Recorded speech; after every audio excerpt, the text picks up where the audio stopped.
saudara semuanya. Hari ini saya mau baca dari kitab Salomo. Saudara tahu Salomo? Salomo itu siapa saudara?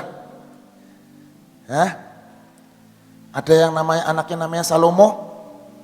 Jarang ya saudara ya. Kenapa ya? Padahal dia itu raja yang terkaya. Betul saudara? Di Alkitab dikenal dengan orang yang paling punya hikmat yang paling super. Siapa namanya? Salomo. Tapi jarang saya nemuin orang namanya Salomo. Betul ya saudara? Sadar nggak? Jarang ya adanya Samuel Setiawan gitu, nggak ada. Atau Pak Ijo, Salomo, siapa, nggak ada. Saya juga bingung, Tuhan kenapa ya Tuhan?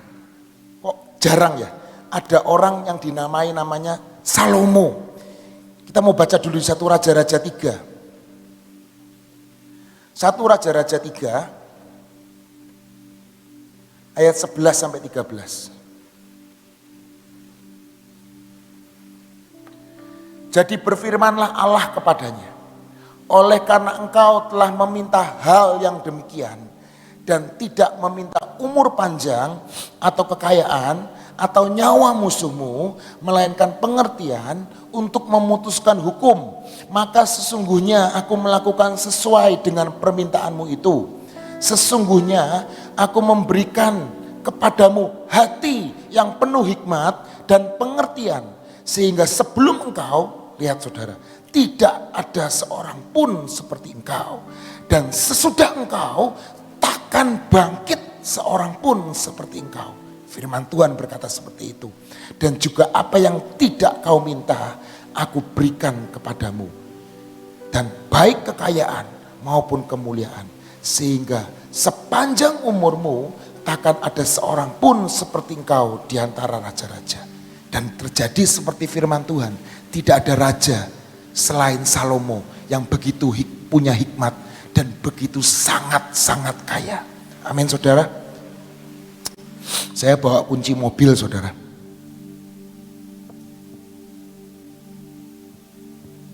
Tadi kita berkata tentang hikmat.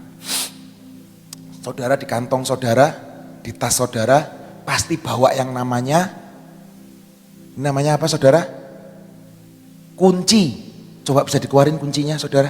Coba kuncinya dikeluarin. Yang bawa kunci, ibu saya aja selalu bawa kunci rumahnya. Karena kalau kadang-kadang dia udah pergi, rumahnya udah dikunci belum? Sudah mah, sudah. Nah, karena namanya orang tua sering lupa. Semua bawa kunci ya. Yang nggak bawa nggak apa-apa, lain kali bawa ya. Oke. Kunci untuk apa? Korok-korok kuping, garuk-garuk. Kunci untuk apa saudara? Untuk membuka sesuatu, betul saudara? Dan biasanya, kebanyakannya membuka pintu, amin. Membuka pintu yang tertutup bukan didorong pakai kaki atau pakai linggis, tapi kita harus punya yang namanya kunci, betul saudara? Saudara pernah bayangin kunci ini lebih besar dari pintu? Saya rasa nggak ada. Sepinter-pinternya kontraktor atau segoblok-gobloknya kontraktor, nggak ada yang namanya bikin kunci. Saya pengen bikin kunci lebih besar dari pintu. Artinya apa saudara? Setiap permasalahan kita, Tuhan akan berikan kuncinya dalam hidup kita. Mungkin itu nggak besar, itu kecil, tapi itu akan membuka setiap masalah dalam hidupmu.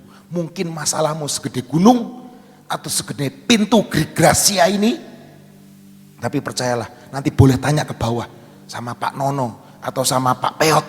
Pak, saya mau minta tolong lihat kuncinya Gracia itu sebesar apa.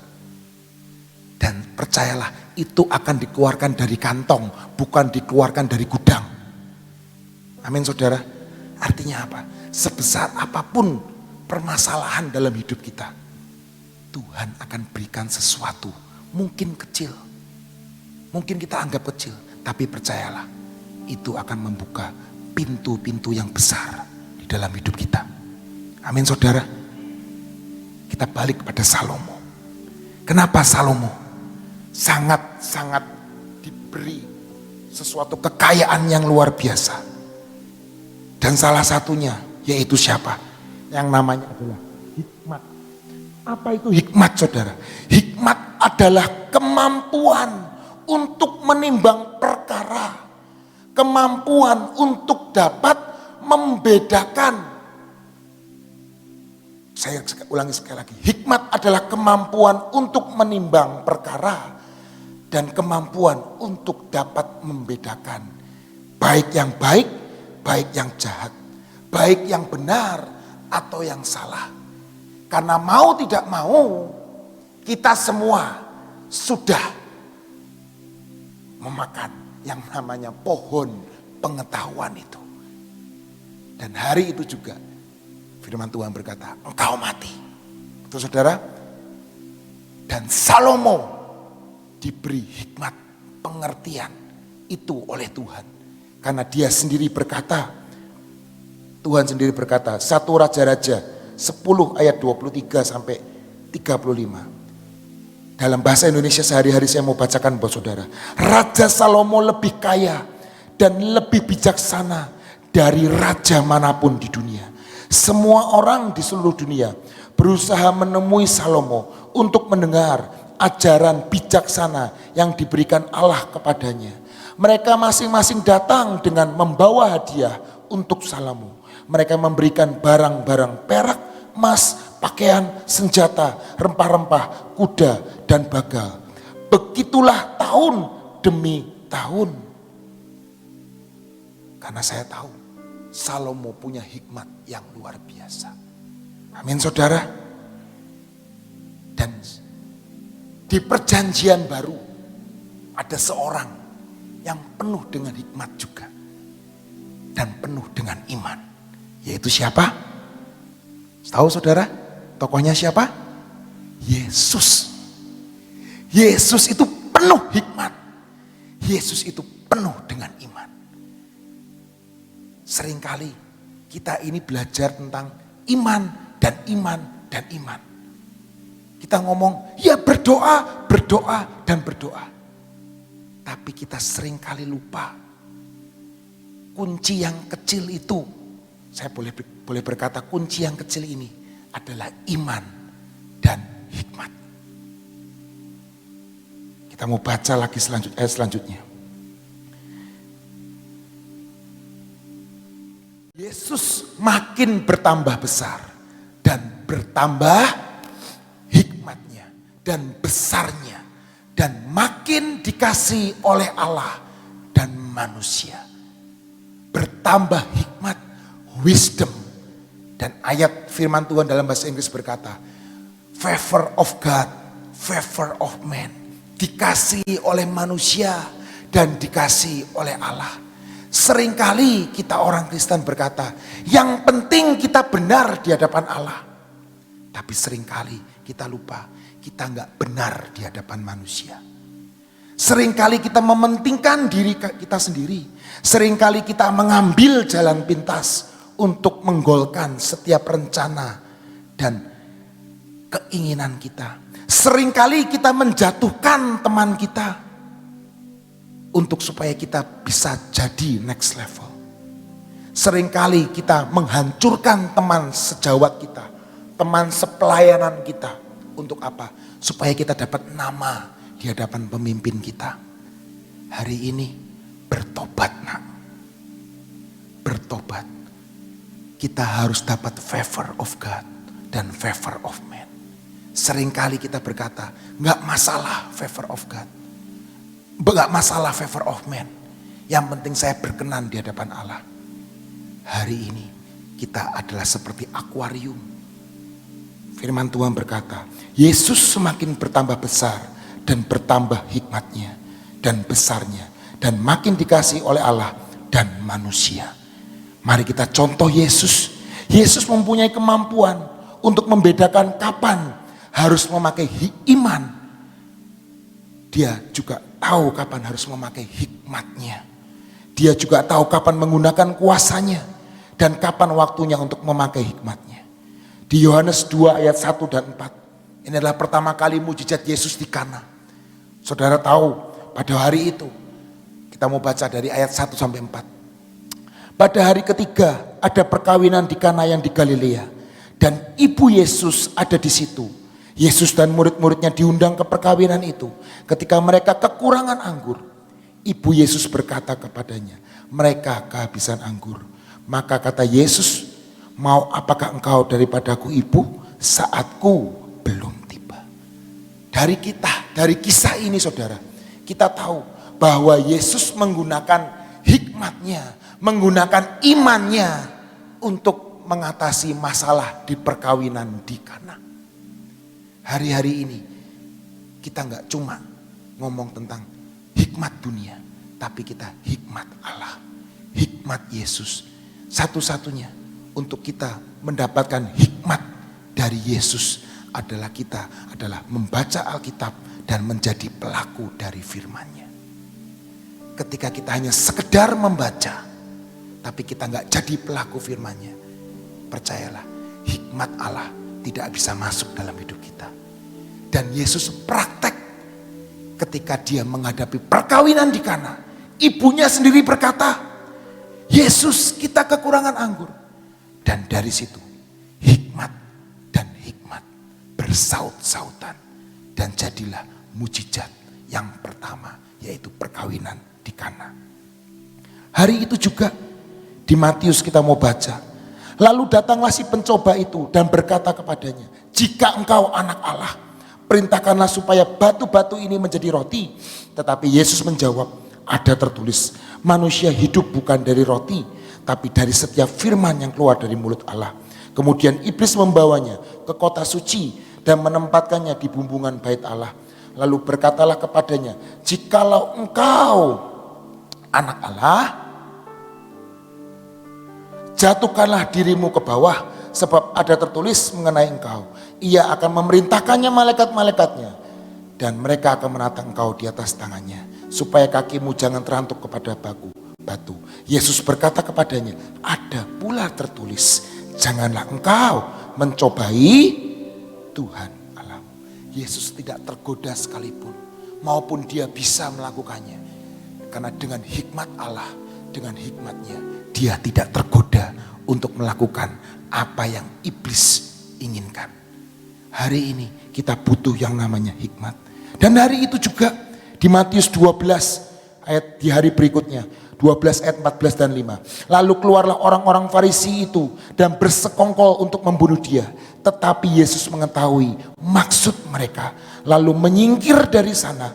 Dan banyak orang mengikuti Yesus dan ia menyembuhkan mereka semuanya.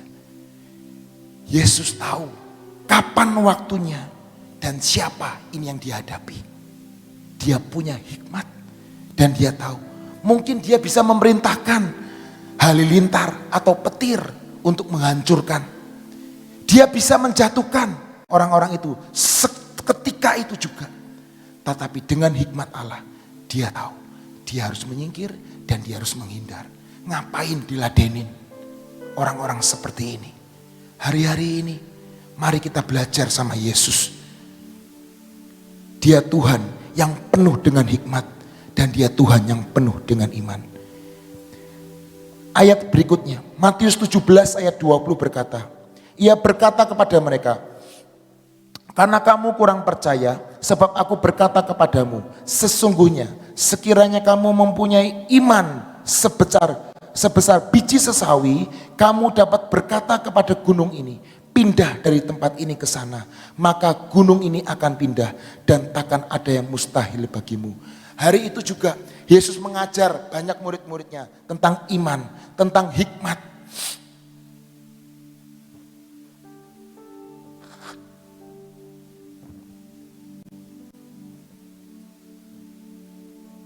Maaf saudara. Hari itu Tuhan mengajarkan tentang iman, tentang hikmat. Dia mengajarkan tentang iman sebiji sesawi. Kita percaya iman yang kecil bisa memindahkan gunung. Artinya apa? Iman membuat apa yang mustahil menjadi tidak mustahil. Dan apa yang boleh saya katakan? Iman itu akan mengubah keadaan. Amin. Tetapi hikmat akan mengubah dirimu. Saya ulangi. Iman akan mengubah keadaan sekitarmu. Apa yang mustahil tidak akan menjadi mustahil. Tetapi hikmat akan mengubah karaktermu, akan mengubah sifatmu, akan mengubah dirimu sendiri. Dan seringkali orang berkata iman, iman, dan iman. Dan tidak pernah dia berkata belajar tentang hikmat. Favor of God, favor of man tidak boleh ditinggalkan. Amin saudara. Di Efesus 2, di Amsal dulu saudara. Amsal 1 ayat 1 sampai 5. Amsal Salomo bin Daud, Raja Israel. Untuk mengetahui hikmat dan didikan. Untuk mengerti kata-kata yang bermakna. Untuk menerima didikan dan menjadikan pandai. Serta kebenaran, keadilan dan kejujuran. Untuk memberikan kecerdasan kepada orang yang tak berpengalaman. Dan pengetahuan serta kebijaksanaan kepada orang muda. Baiklah orang bijak mendengar dan menambah ilmu. Dan baiklah orang yang berpengertian memperoleh bahan pertimbangan. Inilah yang dikatakan hikmat itu mengubah diri kita sendiri. Amin saudara. Dan hari ini mari jangan pernah tinggalkan iman dan hikmat. Dan oleh karena iman, Efesus 2 ayat 8, sebab karena kasih karunia kamu dan saya diselamatkan oleh iman. Itu bukan hasil usahamu, tetapi pemberian Allah. Amsal 3 ayat 13 sampai 16 tentang hikmat berkata juga, berbahagialah orang yang mendapat hikmat, orang yang memperoleh kepandaian, karena keuntungannya melebihi keuntungan perak dan hasilnya melebihi emas. Ia lebih berharga daripada permata, apapun yang kau inginkan tidak dapat menyamainya.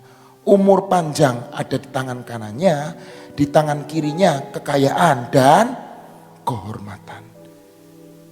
Ketika orang mendapatkan hikmat, ternyata dia mendapatkan keuntungan yang luar biasa. Kita perlu hikmat dari Tuhan. Iman kita kepada Yesus menjadikan kita hidup selama-lamanya. Amin. Hidup yang kekal, keselamatan selama-lamanya. Namun hikmat Tuhan akan memampukan kita di dalam kehidupan kita sekarang ini. Amin. Iman itu menyelamatkan kita. Tapi hikmat itu yang akan membuat engkau hidup di dalam segala kelimpahan. Kelimpahan karakter, kelimpahan ekonomi, kelimpahan cinta. Enggak. Kerjanya tiap hari sakit hati terus. Kemana-mana seperti vas bunga. Yang pengennya dilus-elus. Yang kemana-mana pengen ditepok-tepok terus. Kesenggol dikit, hancur. Kesenggol dikit, durinya nongol. Saya sering kali guyonan dulu sama anak komsel saya. Manusia itu seperti ikan. Saudara tahu ikan teri saudara? Ikan teri itu kalau dipegang tajam, nyucuk. Bahasa Cirebonnya nyucuk, betul? Pernah pegang ikan lumba-lumba saudara, mungkin di Taman Mini, pernah elus, itu empuk saudara. Karena apa? Dagingnya banyak.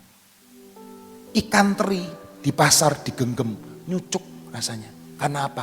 Tulangnya akeh. Itu ikan teri saudara. Orang Kristen seperti itu saudara. Setiap hari kita harus dibalut dengan firman Tuhan.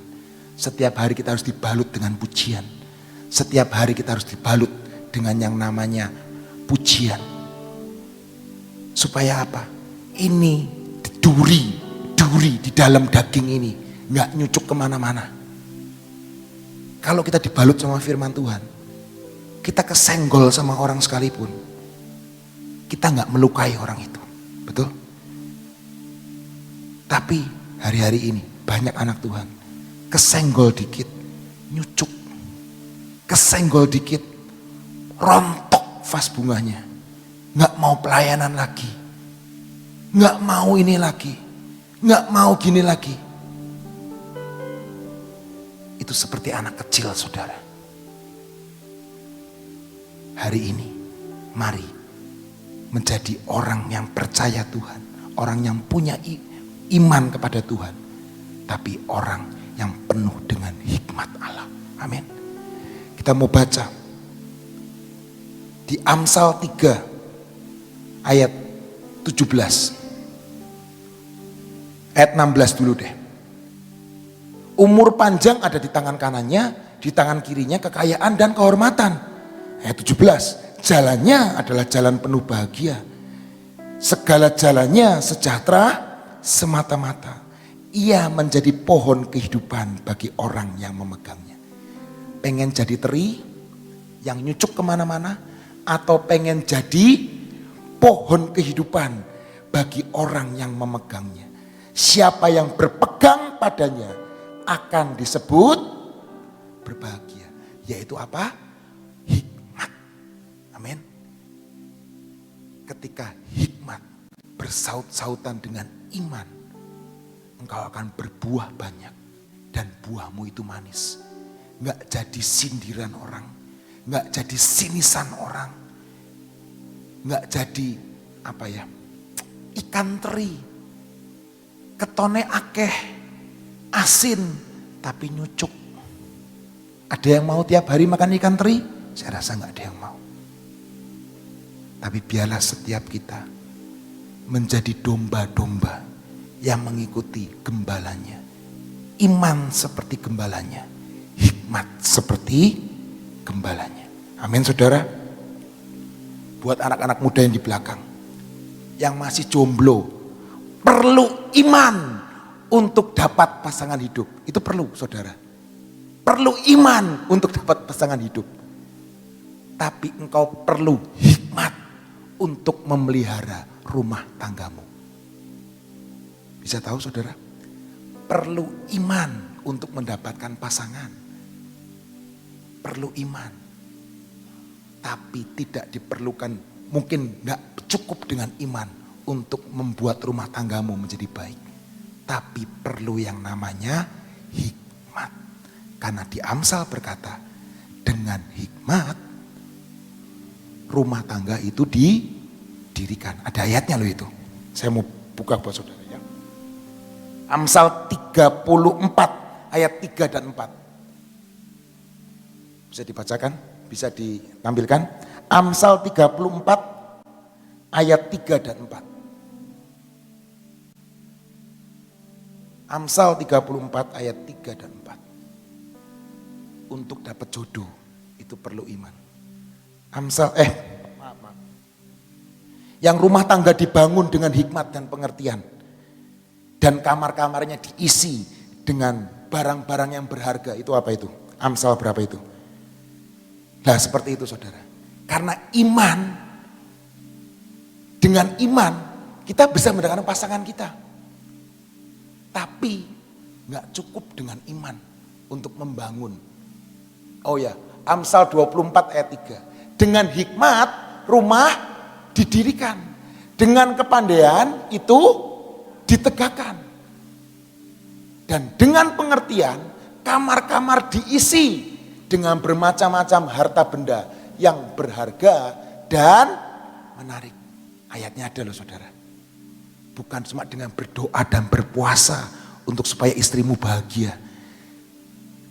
Dengan berdoa dan berpuasa supaya suamimu bahagia. Enggak loh. Amsal berkata, dengan hikmat dan pengertian itu semua didirikan. Amin, saudara. Ayat yang terakhir deh. Saya mau nutup dengan perkataan Daud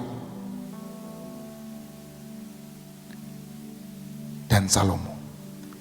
Perkataan Daud di Mazmur 111 ayat 10 berkata, permulaan hikmat adalah takut akan Tuhan. Semua orang yang melakukan berakal budi yang baik, puji-pujian kepadanya tetap untuk selamanya. Dan di Amsal 9 ayat 10 perkataan Salomo bin Daud. Amsal 9 ayat 10 dan 12 bahasa Indonesia sehari-hari. Untuk menjadi bijaksana, pertama-tama orang harus mempunyai rasa hormat dan takut kepada Tuhan. Jika engkau mengenal yang maha suci, engkau akan mendapat pengertian. Hikmat akan memberikan kepadamu umur panjang. Apabila hikmat kau miliki, engkau sendiri yang beruntung. Tetapi jika hikmat kau tolak, engkau sendiri pula yang dirugikan. Sekali lagi, iman mengubah keadaan kita. Iman itu mengubah keadaan kita dan menjamin keselamatan kita. Hidup yang kekal. Tetapi hikmat itu merubah diri kita sendiri. Karakter kita, sifat kita. Makanya setiap hari saya mau belajar dan belajar dan belajar. Amsal itu setiap hari harus baca satu fatsal. Buat saya janji saya di hidup saya. Saya mau baca satu fatsal setiap hari. Karena saya percaya hikmat itu kita butuhkan di dalam kehidupan kita. Untuk menghadapi segala sesuatunya.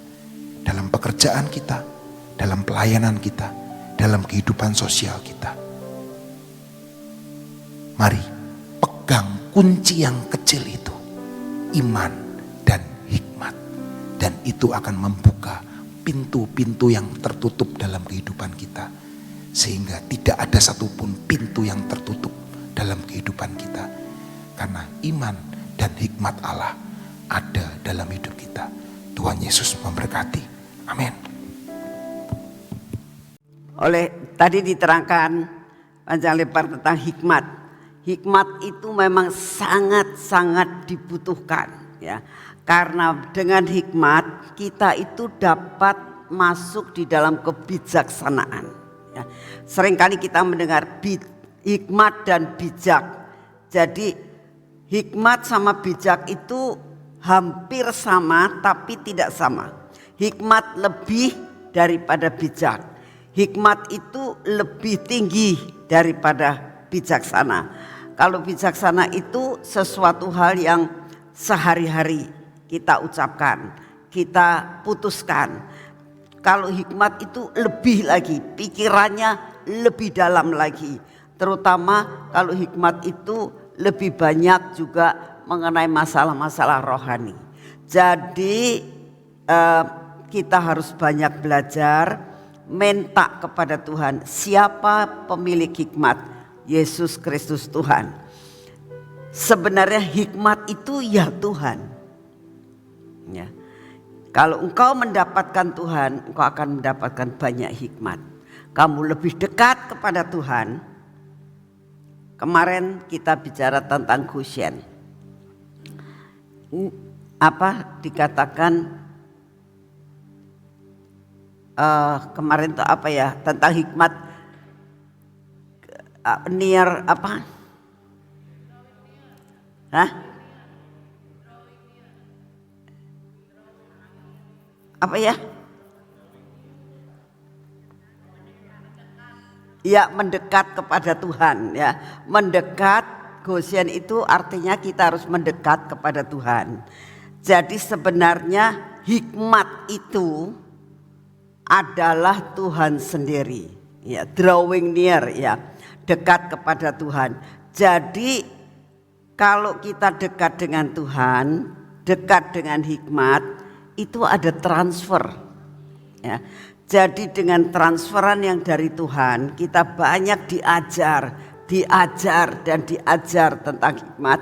Kita tambah pintar, kita tambah bijaksana di dalam menghadapi segala masalah dalam kehidupan. Kita lebih sabar di dalam menghadapi segala sesuatu, ya. Saya berdoa, kejarlah hikmat, maka saudara akan dalam menjalani kehidupan ini akan lebih enak. Sehingga semua masalah dalam hidup kita itu dapat teratasi hanya dengan hikmat dan bijak, ya. Mari kita berdoa. Bapa, kami datang di hadapan-Mu saat ini ya Tuhan. Terima kasih buat pujian dan penyembahan selama 1 jam. Terima kasih buat firman-Mu tentang hikmat pada hari ini ya Tuhan. Rahasia hikmat kami tahu hanya ada di dalam Engkau. Terima kasih untuk kasih setia-Mu. Biarlah di dalam perkataan kami, di dalam pikiran kami, dipenuhi dengan hikmat yang daripada-Mu. Sehingga kami tidak sembarangan berbicara dan kami tidak sembarangan berpikir dan memasukkan segala sampah-sampah dalam pikiran kami, karena semua disaring oleh hikmat itu. Mana yang penting dan mana yang tidak, kami mengucap syukur Tuhan. Biarlah kami memikirkan perkara-perkara yang berasal daripada-Mu. Semua yang mengakibatkan kami, iman kami tidak menjadi tumbuh, biarlah kami membuang semuanya itu. Dan biarlah apa yang baik, yang berkenan di hati-Mu, itulah yang kami pikirkan. Terima kasih untuk kasih setia-Mu yang tidak pernah berubah. Bapak, kami tetap berdoa buat bangsa dan negara kami. Setiap pagi kami tidak akan lupa Tuhan. Kami akan terus mengisi cawan doa kami buat bangsa dan negara kami. Karena firman-Mu mengatakan kesejahteraan kota tergantung daripada kehidupan doa kami. Oleh karena itu kami berdoa saat ini. Engkau Tuhan yang berdaulat atas bangsa kami. Engkaulah yang memegang otoritas daripada pemerintahan bangsa kami. Bapak, kami berdoa saat ini untuk Bapak Presiden dan semua jajaran pemerintahan. Biarlah Engkau memberikan hikmat Tuhan, Engkau memberikan kebijaksanaan Tuhan, supaya dapat memimpin bangsa ini menuju kepada pengentasan kemiskinan. Kami berdoa saat ini ya Tuhan, Engkaulah yang sanggup memulihkan keadaan perekonomian bangsa kami. Engkaulah yang membuat Tuhan untuk membuat kemajuan buat bangsa kami. Kami mau menyerahkan investor-investor saat ini. Biarlah yang membangun bangsa ini, itulah yang memasuki akan negara kami.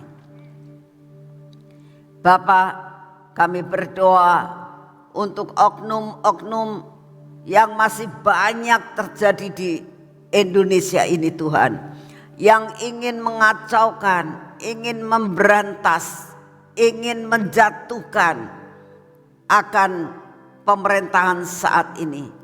Kami berdoa Tuhan, biarlah damai yang berasal daripada-Mu, pendamaian yang berasal daripada-Mu turun atas masalah-masalah yang dihadapi bangsa kami, sehingga tidak akan terjadi sesuatu pertentangan, demo-demo dan sebagainya.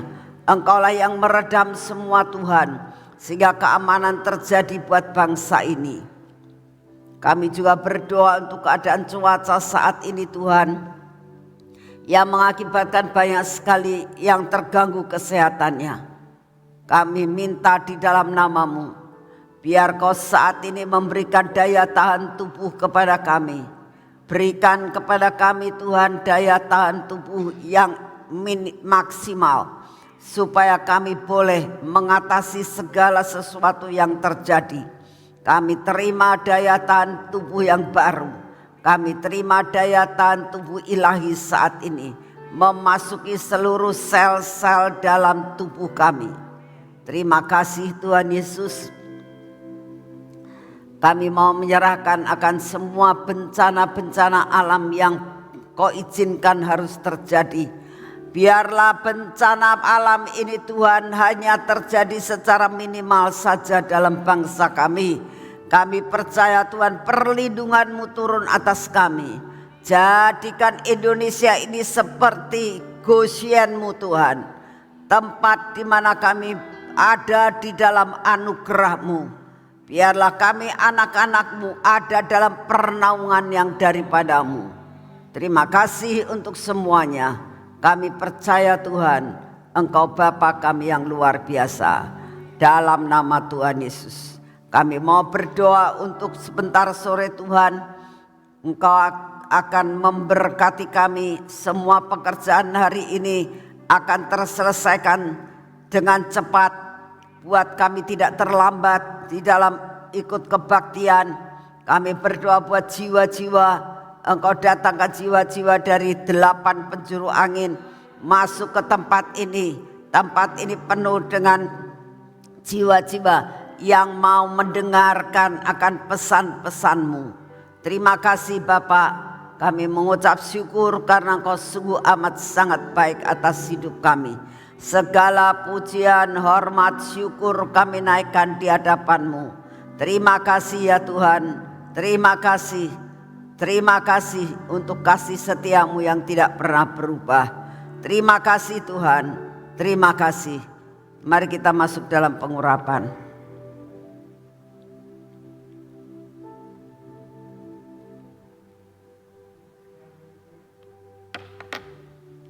Bapa, saat ini kami minta dalam nama-Mu, biarlah pengurapan ini turun atas hidup kami.